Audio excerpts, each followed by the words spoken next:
Muito bem, agora vamos então ver como é que nós podemos estabelecer uma causalidade provável, ou seja,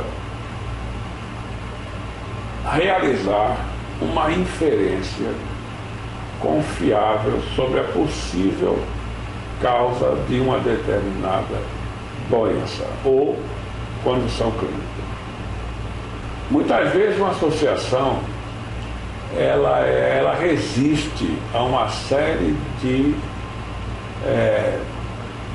medidas ou de desafios para prová-la ser falsa. E cada vez que nós tentamos fazer isso, ela se confirma, ela se afirma cada vez mais. Ou seja, ela se torna uma associação cada vez mais robusta, cada vez mais forte. Como é o caso, por exemplo, da relação entre tabagismo e câncer pulmonar, que eu já referi anteriormente. Então, qual é a situação agora em que nós podemos estabelecer uma causalidade provável? Veja que isso é muito importante, essa questão, por uma razão bastante simples.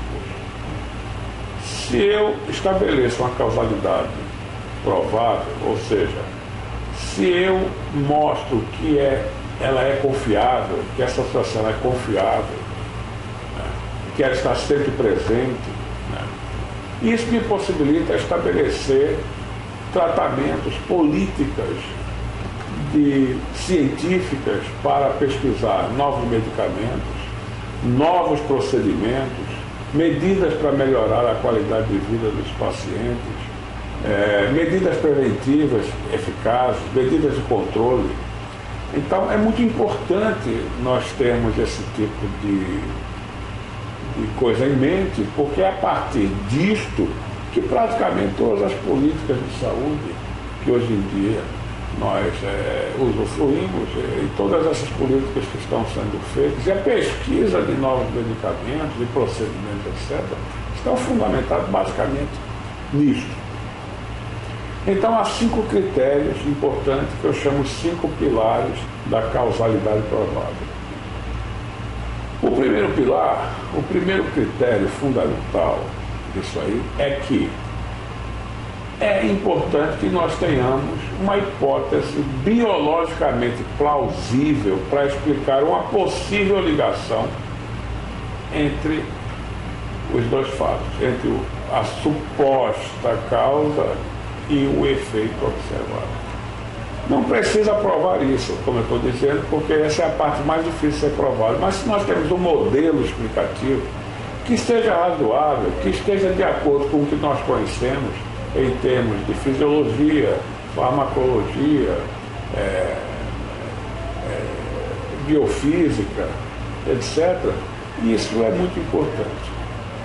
O segundo critério é o critério de relação temporal. Ora, se nós estamos analisando uma suposta causa e um efeito, e isso acontece simultaneamente, é muito difícil a gente estabelecer uma relação causal, porque nós esperamos que a causa, o fator que origina um determinado efeito, este fator apareça em primeiro lugar e a ele suceda o efeito. Ou seja, essa relação temporal ela é importante.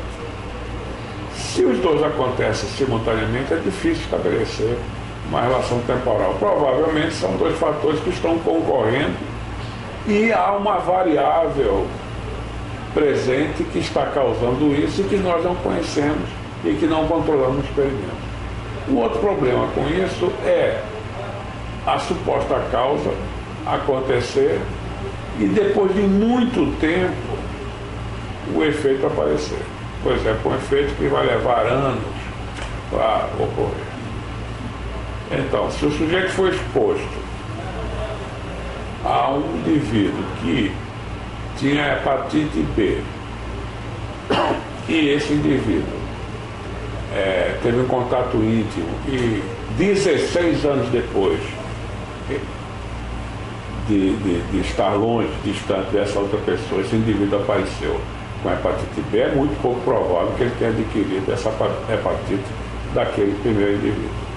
Ou seja, houve muitas ocasiões, muitas situações na vida dessa pessoa que pode ter levado ele a se infectar de outra fonte. Então, quanto mais distante no tempo está o suposta causa e o efeito, mais difícil fica tentar estabelecer um modelo temporal dessa relação.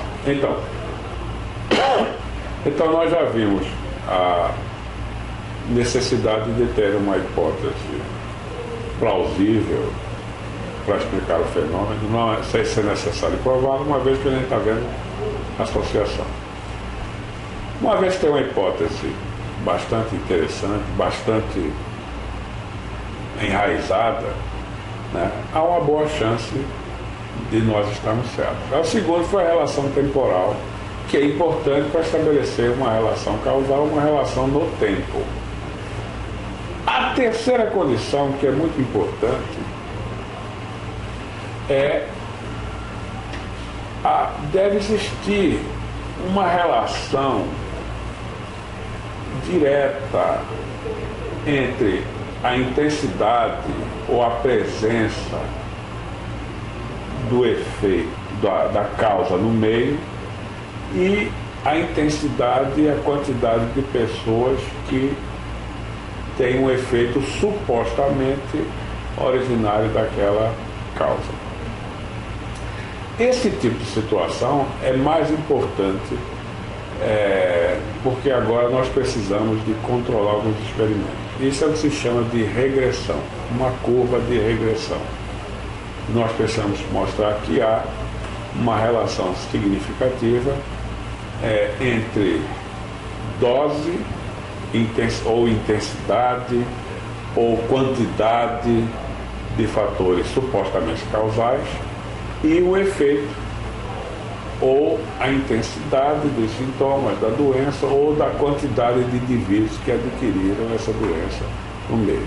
Isso é o que se chama, em última análise, definir a presença de uma curva dose e efeito na associação, em relação à associação.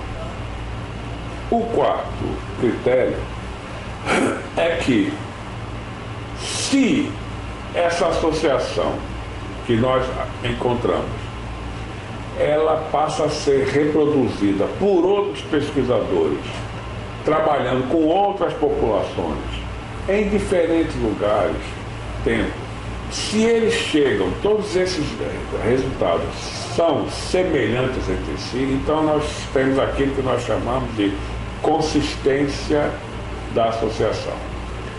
Essa consistência é um dos elementos importantes para nós estabelecermos uma causalidade provável dentro da experiência médica. E, finalmente,